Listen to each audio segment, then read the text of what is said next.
Ah, elle. Moi. Elle. Moi.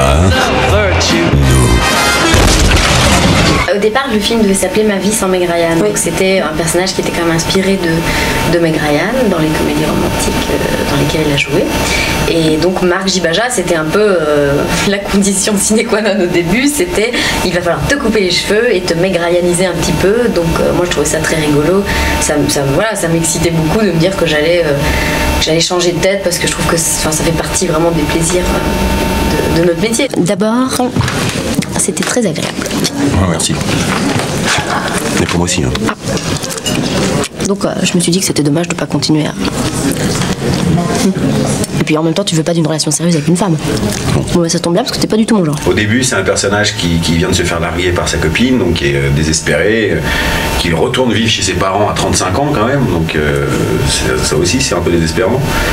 Et quand il rencontre Florence Baron, qui est effectivement une nana un petit peu psychorigide, alors que lui est une espèce de branleur qui laisse tout aller, qui se laisse aller, qui a pris beaucoup trop de kilos, qui se rase pas, qui fume, qui joue aux jeux vidéo tous les soirs avec ses copains. Une sorte de test psychologique, non? Ouais, ton coup. Ils vont se rencontrer tous les deux et de là va naître l'amour. Donc effectivement, lui, plus le film avance, plus l'histoire avance, plus il est amoureux d'elle, plus il est épanoui. Et puis comme dans la vie, quand on est amoureux, on est plus beau que quand on est malheureux.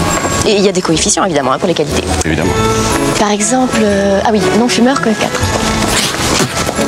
Marc au début voulait que je grossisse, il voulait que je fasse le Raging Bull de Melun. Donc je me suis dit non, ça allait être compliqué parce que justement moi je voulais que le personnage soit un peu gros gras au début et puis plus l'histoire avance, plus il est heureux avec cette femme, puis totalement irrésistible.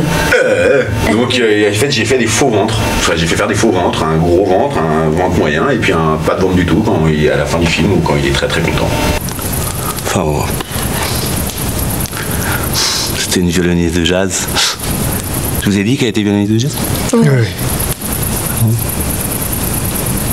Si j'avais pris les kilos, à la fin du film, il était amoureux, mais il avait quand même le look de Bud Spencer. Donc il y a un moment donné, faut faire attention aussi, c'est une comédie romantique. Si c'est juste un gros porc du début à la fin, il n'y a pas d'évolution, c'est pas très rigolo. Ah l'amour.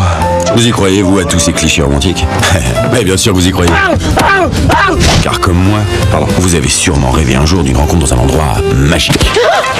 Quel est votre casting idéal de comédie romantique? Nathalie Portman et Gilles Lelouch, ce serait le casting idéal de la comédie romantique.